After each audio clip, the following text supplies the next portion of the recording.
ఈ మాట గుర్తుపెట్టుకోండి పిల్లలు, పెద్దలు.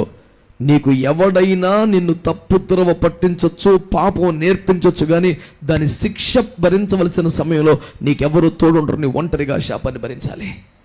అమ్మ కానీ నాన్న కానీ నీకెవరు సహాయపడలేరు. యాక్చువల్గా మంచిగా వాళ్ళు అలా చెప్పారని చేశారని నువ్వు ఎవడి పేరు చెప్పు, చివరికి అమ్మ పేరు చెప్తే కూడా అయ్యో దీనికి కారణం అమ్మగారా, పోన్లే. పాపం వలన వచ్చు జీతం వచ్చేసింది, ఆల్రెడీ తరుముతుంది, నీకు పరిగెడుతున్నాడు. ఇందులో చిన్న ట్విస్ట్ ఏంటంటే మేనమామ గారి ఇంటికి వెళ్ళిపో, అక్కడ కూతురు ఉంటుంది, పెళ్లి చేసుకో అని చెప్తే ఆ పరిగెత్తు ఇష్టంగా ఇంట్రెస్ట్గా పరిగెడుతున్నాడు మనోడు. దేవుని స్తోత్రం, మీ అందరూ కొందనాలు. ఏదో కొలువు చేశాడు, తిప్పలు పడ్డాడు, పెళ్లి చేసుకున్నాడు. కానీ మొన్న నాకు ఆ పాట అర్థం లేదు. కొలువు చేసి ఎవరో యేసు ప్రభా, నాకు ఆ పాట గాబరైపోయింది. అరే రే, కొలువు చేసి ప్రేమించింది యాకోబు కదా, యేసు ప్రభు కాదు కదా. యేసు ప్రభు ఎవరి దగ్గర కొలువు చేశాడా? ఎవరి దగ్గర కొలువు చేసి మనల్ని ప్రేమించాడా? ప్రాణం ఇచ్చి మనల్ని ప్రేమించి రక్షించుకున్నాడు. అయ్యా యేసు ప్రభుతో పోలికేట యేసు రక్తమే జయం. స్తోత్రం చెప్పరేంటి? సరిగాని దేవుని బిడ్డలారా, మీరు ఈ మాట పట్టుకోండి, ఆలోచన చేయండి బిడ్డలారా. పారిపోయాడు. కోరుకున్న గమ్యానికి చేరకముందే చీకట్లు గమ్ముకున్నాయి. ముందుకు పోతామంటే దారి తెలియదు, వెనక్కి వద్దామంటేనేమో వాడికి అత్తి పట్టుకొస్తున్నాడు. ఉన్న చోట ఉందామంటేనేమో ఏ పురుగు గరుచుందో, ఏ మృగం వచ్చి పడిపోతే అర్థం కాక టెన్షన్తో చచ్చిపోతున్నాడు. ముందుకు వెళ్ళగలడా? వెనక్కి వచ్చేయగలడా? ఉన్న చోట క్షేమం ఉన్నదా?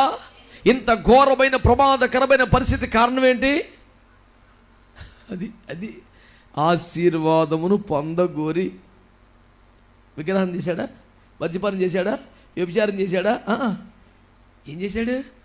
ఆశీర్వాదమును పొందుటకు ప్రయత్న పడితే ఏమొచ్చింది? సావు వచ్చింది మీదకి. నేను ఆశీర్వాదాలు పొందేశాను అనుకుని 5 నిమిషాల మాట్లాడాడు, కత్తెట్టుకు వచ్చేసాడు. అది మొదలుకొని ఒక్క రోజు కాదు, 20 సంవత్సరాలు నానా బాధలు పడ్డాడు. అవునా కదా చెప్పండి? 20 సంవత్సరాలు ఏం చెప్పాడు సాక్ష్యం? పగలు ఎండకెండి తిని రాత్రి మంచుకు దడిసింది నిద్ర, నా కళ్ళకు దూరం అయిపోయింది. ఒక్క రాత్రి నిద్ర లేకపోతే ముఖం చూడగలమా? హోల్ నైట్ పేరు కొత్త వచ్చింది, అందులో హాఫ్ నైట్ పేరు ఉంటే గొప్పే. వచ్చేదే 10ంటికి, మళ్ళీ 2ంటికల్లా 1 గంటకల్లా టీ బ్రేక్, 4ంటికల్లా ఒక్కడ కనపడ్డాం. ఈడ్చుకొడితే మొత్తం ఈ 10 గంటల నుంచి ఉన్న సమయంలో గంట కూడా మోకరించేది డౌటే.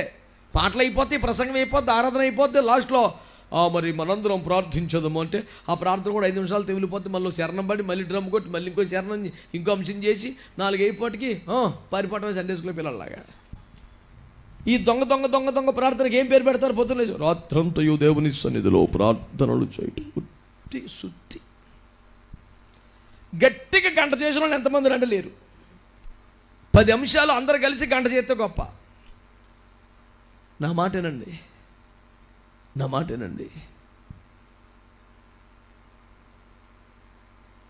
20 సంవత్సరాలు నిద్ర లేదంట. అంతకన్నా శాపకరమైన పరిస్థితి ఉంటుందా? పోనీ అంత ఓవర్ టైంల మీద ఓవర్ టైంలు డ్యూటీ చేస్తే జీతం పెరిగిందంటే భూమి మీద ఎవడైనా 20 సంవత్సరాలు ఒకే ఓనర్ దగ్గర పెరిగితే పని చేస్తే జీతం పెరుగుదా తగ్గుద్దా? భూమి మీద బాబు అక్కడికే తగ్గింది, 10 సార్లకి వచ్చేసాడు ఇంకా జీతం. ఈ భూమి మీద ఎంతకైనా దరిద్రం ఎవడికి లేదు. పోనీ పెళ్లిలో సక్సెస్ అయ్యాడు, అది మోసం, జీతం మోసం. పోనీ నిద్ర ఉందా కనీసం? లేదు. పోనీ 1 రోజు 2 రోజులు ఈ కష్టం, 20 సంవత్సరాలు. ఇప్పుడు ఎవడైనా ఆశీర్వదింపబడిన జీవితం అనొచ్చా యాకోబు జీవితాన్ని? 20 సంవత్సరాలు రోజు మోసపోవటమే, రోజు ఓడిపోవటమే, అసలు కన్నులకి నిద్రలేని బతుకు, ఎప్పుడు తరం పట్టమే, ఎప్పుడు అన్యాయం అయిపోవటమే. అరే ఉద్యోగంలో మోసమే, కనీసం జీతంలో మోసమే, పెళ్లిలో మోసమే. అందుకని యాకోబు మీద ఒక పాట రాసినప్పుడు అందులో ఒక లైన్ అన్నాను, విజయమే ఎరుగని వారికి. లైఫ్లో విజయం అంటే తెలియదు క్యాండిడేట్కి. అసలు విజయం అంటే తెలీదా మనిషికి? ఇప్పుడు యాకోబు ఆశీర్వదింపబడినాడు అనే పరిస్థితి ఉందా? మీరు చెప్పండి గట్టిగా. ఈ స్థితి అంతా ఎప్పుడు వచ్చింది తెలుసా? ఆశీర్వదింపబడ్డాను అని ఫీల్ అయ్యాక వచ్చింది. అంతకుముందు బాగానే ఉన్నాడు, శుభ్రంగా తల్లికో కొంగుసట్టు పట్టుకొని కిచెన్లో తిరుగుతా ఏపులు తినేస్తా దర్జాగా ఉన్నాడు. లాస్ ఏముంది? పోనీ పెద్దోడు బాగున్నాడా? వాడు నాన్నగారికి అన్ని రకాల సేవలు చేశాడు, నాన్నగారి ఆజ్ఞ మేరకు అడవిలోకి వెళ్ళాడు, వేటాడాడు, పట్టుకున్నాడు, రుచిగా వండాడు, పట్టుకొచ్చాడు. అడిగి ఏమైనా వచ్చిందా? పోనీ 20 సంవత్సరాలు ఈడేం చేస్తున్నాడు? పోనీ పాపిష్ట మానవుడు ఎత్తుకెళ్ళిపోయాడు. నేను నా జీవితమును హాయిగా సాగించాను అనుకోవాలా. 400 మంది కిరాయి హంతకులు మేపుతున్నాడు వాడు. ఏక్ నెంబర్గా ఫ్యాక్షనిస్టు. వీళ్ళందరికీ ఆయుధాలు ఇచ్చి యాకో ఫోటో ఇచ్చి కనపడితే చంపేయండి అని వాళ్ళందరినీ తిని పెడతారు. ఈ 400 మంది కిరాయి హంతకులు సాత్విక ఆహారం తింటారండి? పొద్దున్న 2 ఇడ్లీ, మధ్యాహ్నం తోటకూరతో అన్నం, సాయంత్రం వీఆర్కే డేట్ ప్రకారం పలసటి మజ్జిగ. ఎవడు ఉంటాడా? అది ఎవడాడు? కిరాయి హంతకులండి. కిరాయి తిని పందెం కోడి పిండి మేపినట్టు మేపాలి ఒక్కొక్కరిని. ఎంతమంది ఉన్నారు వాళ్ళు? ఎంతకాలం ఉంది వ్యవహారం అంతా? 20 సంవత్సరాలుగా కత్తులు అట్టుకొని, ఆయుధాలు అట్టుకొని ఈ దుర్మార్గులు మేపుకుంటా కొండలు కోనలు అడవులు తిరుగుతున్నాడు. కనబడితే చేయాలరాండి అని. ఇప్పుడు ఈ బాబుకు ఉంది ఆశీర్వాదం? మాట్లాడతలేదు మీరు. చిన్నోడికి ఉంది ఆశీర్వాదం? నాన్నగారికి అయ్యో చేతిలో నాకు ఇన్ని సేవలు చేసిన పెద్ద కొడుకుని చెప్పించేశానే, ఎలాగైనా నన్ను దీవించి చచ్చిపోవాలి, ఒక నా సంకల్పం నెరవేరలేదని ఆయన ఎడుతా ఆయన పోయాడు. ఆ శాపం నా మీద కూర్చును గాక అని వీరావేశను పలికిన తల్లిగారు, అయ్యగారేమో ఎట్లా దేవునికి స్తోత్రం దిగులతో బాధతో ఆయన ఉన్నాడు. చిన్నోడేమో పాలెడతానని చేస్తున్నాడు, పెద్దోడేమో ఫ్యాక్షనిస్ట్ అయిపోయాడు. అమ్మగారేమో ఏమకుందో ఆశీర్వాదం. ఇప్పుడు నా మాటేనండి, రిబ్కా భయంకరమైన విగ్రహారాధన, వ్యభిచారము, పాపాలు చేసిందా? ఆశీర్వాదం కోసం అబద్ధాన్ని, మోసాన్ని ఆశ్రయించింది. ఇస్సాకు ఘోరమైనటువంటి అవినీతి పాపిష్టి జీవితంలో ఉన్నాడా? ఆశీర్వదించాలంటే కొద్దో గొప్ప కూర మీదే ఇంట్రెస్ట్ అన్నాడు. నా మాటేనండి, చిన్నోడు ఆశీర్వదించడానికి పేరు మార్చాడు, స్వరం మార్చాడు. వచ్చిందా? పెద్దోడు యథార్థంగా కష్టపడి అడవిలోకి వెళ్ళి కష్టపడి చెమటోడ్చి కూర తెచ్చాడు. వచ్చిందా? ఇప్పుడు చెప్పండి, నా పెద్ద కొడుకును దీవించాలని నాన్నగారి సంకల్ప బలం నెరవేరిందా? నా చిన్న కొడుకు ఆశీర్వాదాలు దక్కాలి, ఇది నాకు నా వాగ్దానం అని అమ్మగారు చేసిన ప్రయత్నం, మిక్కుటమైన ప్రేమలో ఆశీర్వాదం వచ్చిందా? 20 సంవత్సరాలు పాలేరుతనం చెప్తే బాబుకి వచ్చిందా? 20 సంవత్సరాలుగా మందిని వేసుకొని తిరుగుతుంటే వీడికి వచ్చిందా? ఇందు మూలముగా తేలుచున్న ఫలితార్థం ఏంటంటే, ఒకరి సంకల్ప బలము ఆశీర్వాదం ఇవ్వట్లేదు, ఒకరి ప్రేమ ఆశీర్వాదాన్ని ఇవ్వట్లేదు, ఒకరి తెలివి ఆశీర్వాదం ఇవ్వట్లేదు, ఒకరి యథార్థమైన కష్టార్జితం అని చెప్పినాడికి ఆశీర్వాదం. అందుకే పెద్ద ఆయన చెప్పాడు ఏమని చెప్పండి, ఇవన్నీ కాదు ప్రభు, నీవు ఆశీర్వదిస్తున్నది ఎప్పటికీ ఆశీర్వాదమై ఉంటుంది. ఈ రాత్రి సభలో ఉన్నవారు కానీ వేరే ఎక్కడైనా ఉండి వింటున్నవారు కానీ మనవి చేస్తున్నాను, పెద్దల సంకల్ప బలమో, మిక్కుటమైన ప్రేమో, నీ యథార్థమైన కష్టార్జితమో, నీ తెలివితేటలో ఏమి వాడిన ఆశీర్వాదం రాకపోతే, నిన్ను ఆశీర్వదింపగలిగిన ఒక సర్వశక్తి మిక్కిలు కుప్పగల దేవుడు ఉన్నాడు. ఆయన పేరు ప్రభువైన యేసుక్రీస్తు వారు. బైబిల్ గ్రంథములో దేవుని నమ్మిన వారే చాలా మంది ఈ రహస్యము తెలియక, ఈ అనుభవం తెలియక తమ తెలివిని వాడారు, తమ కష్టాన్ని వాడారు, తమ సంకల్పాన్ని వాడారు, తమ ప్రేమను వాడారు. ఏ రకంగా ఆశీర్వాదం రాలేదు. అందుకనే చెప్తున్నాడు వాక్యములో, యెహోవా నీవు ఆశీర్వదించిన ఎడల అది ఎప్పటికీ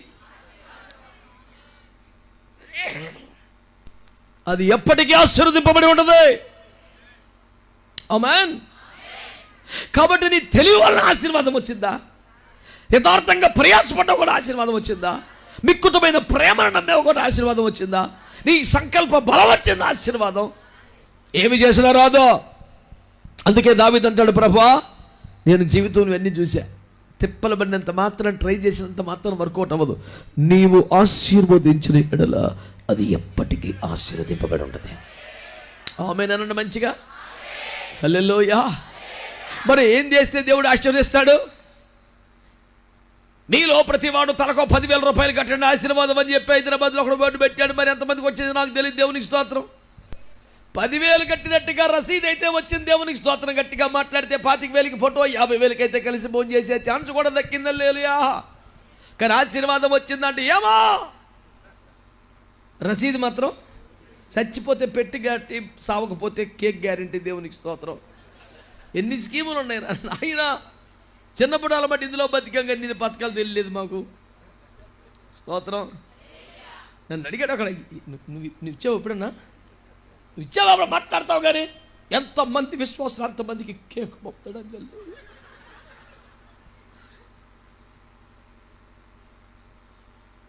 నీకు అవి క్లిక్ అయ్యే సొంతమే పెడితే బేకరీ. దేవునికి స్తోత్రం.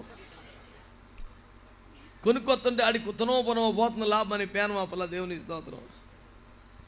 అయ్యలారా, భక్తులారా, నేను మీ అందరికీ చేసే మనం ఒకటే, ఇలా ఏమన్నా తిప్పలు పడితే ఆశీర్వాదం వస్తుందంటారా? ఏమండి, బైబిల్లో ఆ సన్నివేశం అంతా ఊరికే రాశాడండి. సుమారు 10 అధ్యాయులు దీనికి కేటాయించాడు. టైంపాస్గా అడవిలోకి వెళ్ళాడు, తిప్పలు పడ్డాడు, కూర తెచ్చాడు, రుచిగా వండాడు, క్లిక్ అవ్వలేదు. ఎందుకు రాశాడంట?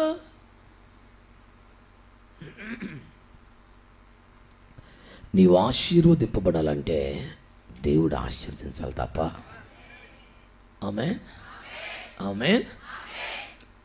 కనుక నా ఉపదేశాన్ని శ్రద్ధగా వినండి. దేవుడు ఆశీర్వాదిస్తేనే అది ఎప్పటికీ ఆశీర్వాదం ఉంటుంది, లేకపోతే ఆశీర్వాదం వచ్చినట్టే ఉంటుంది, కనపడదు. పొద్దేసినట్టే ఉంటుంది. ఆమేన్, ప్రైజ్ ది లార్డ్, హల్లెలూయా అన్నంత సేపులో కనపడదు అది. నేను ఆశీర్వాదాలు కొట్టేశాను హో అనుకున్నప్పుడు ఇడికేమో సాగు బయలుదేరింది. నాకు ఆశీర్వాదాలు గ్యారెంటీ అనుకొని కూర తెచ్చినోడికేమో కత్తి బయలుదేరాడు. ఏం దరిద్రం కాకపోతే 400 కిరాయి హంతకుల్ని పోషించడం ఏంటి సార్? ఏం దరిద్రం ఇది? చిన్న చేతగా పెళ్లి చేసుకొని ఆప్తులకి బంధువులకి 400 మందికి అన్నం పెడితే అప్పుల పాలు అయిపోయింది, తృప్తిగా ఎడుతుంది. చుట్టాలందరికీ అన్నం పెట్టామని ఈ దుర్మార్గులు పోషించడం ఏంటండి కిరాయి హంతకుల్ని? కాదంటారా చెప్పండి? ఇప్పుడు పెళ్లి చేసుకుని 400కు 500కు అన్నం పెట్టడం డబ్బులు బాగా నిలవన్న కూడా పెడుతున్నాడా? లేకపోయినా ఏదో తిప్పలు పడి అదో తృప్తి, చాలా తినపోయాను. పెళ్ళింట్లో ఎప్పుడైనా చూశారు మీరు? అంత నాజూకు తరం వచ్చేసింది, ఏం తెలుస్తలేదు కదా. కళ్యాణ మండపానికి వెళ్తే ఏమర్థం అవుతుంది? పెళ్లి జరిగే కొంపకి వెళ్తే తెలుస్తుంది. ఇప్పుడు పెళ్లి జరిగే కొంప కూడా వెళ్తున్నాడా? మొత్తం అంతా అక్కడే. ఎక్కడా? విడిది గదిలు అదే, సొంతోడి గది అదే, గెస్టుల గదే, పాస్ గారి గదే, అన్ని వరుసలో ఉంటాయి. ఏ గది ఎవరితో అక్కడ తెలుస్తుంది. వాడు తలకాయ నొప్పి. పెళ్ళిళ్ళు లేదు ఏమో, వాడిపోయి బోసిపోయి ఉంటుంది. పెళ్ళిళ్ళు అంటే 4 రోజుల ముందు నుంచి అలవాడి కలకల కనిపించింది. ఇప్పుడు పెళ్లి రోజు కూడా పెళ్లి కొంపలు ఎవడు ఉండలేదు, అంత అక్కడ జరుగుతుంది సంత. మారిపోయింది సిస్టం. పెళ్ళింట్లో మీరు చూస్తే ఎలా ఉంటుందో తెలుసా అండి? పొద్దున్నే తెల్లవారుజామున పొయ్యి వెలుగుతుందండి, రాత్రి అయిపోయిన పొయ్యారదు ఏదో వండుతూనే ఉంటారు. అవునా కథ చెప్పండి. ఇప్పుడు ఎవరన్నా మా బ్యాచ్ వాళ్ళు ఉన్నారా? పెళ్ళిళ్ళు చూసారా కనీసం? ఈ తర్వాత కళ్యాణ మండపం బ్యాచే కదా. పాతలు ఎవరుండి చెప్పండి కదా. నేను అడిగాను ఒకరిని, పెళ్ళిళ్ళని, ఆ తల్లిగారిని అడిగాను, అమ్మ భోంచేసారు? లేదు బాబు. మరి పొద్దున్న అనగా పొయ్యి వెలిగించారు, ఇంకా తినలేదా అంటే, అయ్యో అందరూ తిన్నారు కదండి, నువ్వు తినలేదా? ఊరుకోండి, మీరు తింటామేంటి? సరే మొగాన్ని అడిగాను, ఏమండి భోంచేశారా? లేదండి బాబు.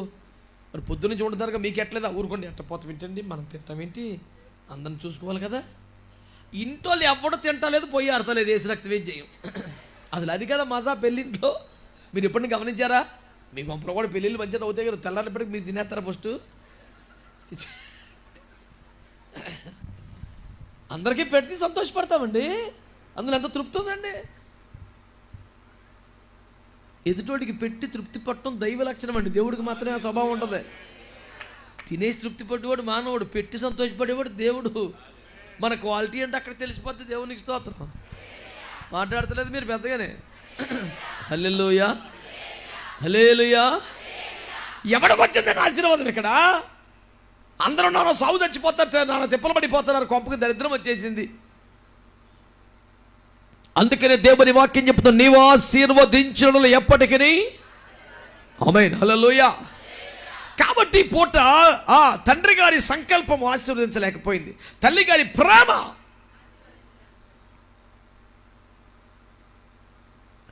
పెద్దోడి కష్టార్జితం, చిన్నోడి తెలివితేటలు. అందుకని దావీదు గారు ఏమన్నారు?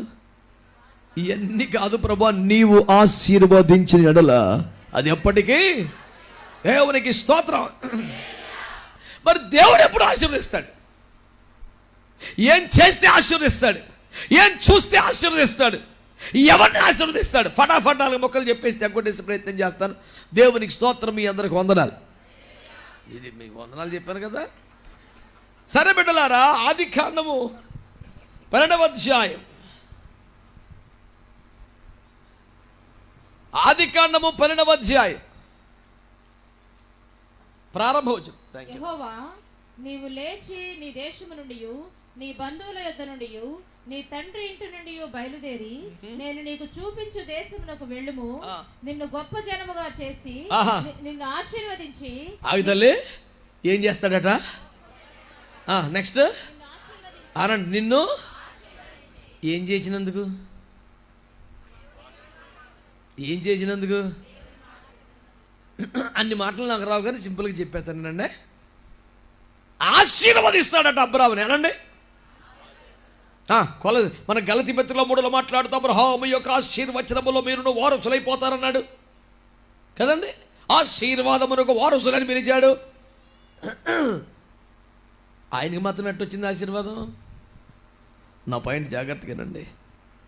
నీవు లేచి నీ స్వజనమును నీ దేశమును విడిచి నేను చూపించు దేశమునకు వెళితే అక్కడ నేను గొప్ప జనముగా చేసి ఆశీర్వదిస్తాను, నిన్నే ఒక ఆశీర్వాదముగా చేసేదను. I will bless you and I will make you a blessing. నా వైపు చూస్తూ మంచిగా వింటున్న బిడ్డలారా బాగా వినండి. ఇక్కడ అబ్రాహామును దేవుడు ఆశీర్వదించాడా లేదా? ఆశీర్వదిస్తాను అన్నాడు. తర్వాత నిజంగానే ఏం చేసినందుకు ఆశీర్వదించాడంటే వెరీ సింపుల్ పాయింట్. నీవు లేచి విడిచి అనండి. ఇప్పుడు ఏమైనా ఇచ్చినందుకు వచ్చిందంది ఆశీర్వాదం అంటున్నారు. 24 గంటలు ఆశీర్వాదాన్ని ఆర్థిక కోణంలో లెక్క పెట్టే దరిద్రం తగలబడే. అంటే ఫినాన్షియల్గా డెవలప్ అయితే ఆశీర్వదించబడ్డాడు, ఫినాన్షియల్ గ్రోత్ లేకపోతే ఆశీర్వాదం లేనట్టు. అంటే ఆశీర్వాదానికి కొలబద్ద, స్కేలు, పాత్ర, మన్ను, మశానం, డబ్బేనా?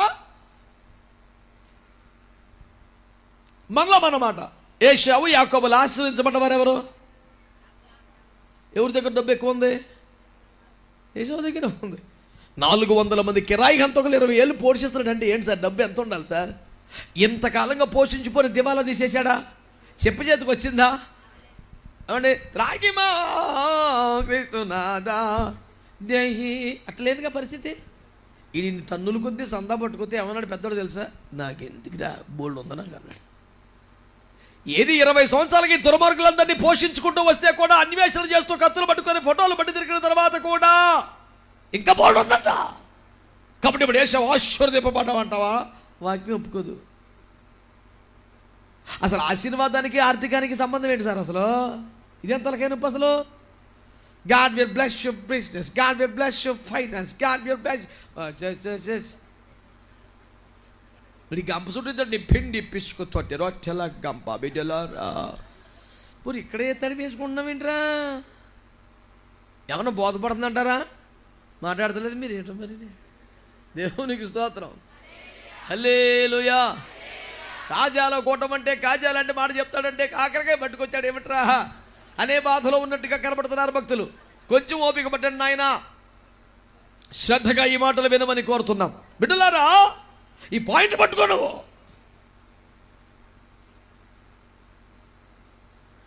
ఏం చేసినందుకు ఆశీర్వాదం వచ్చిందంటే అబ్రాహాముకి?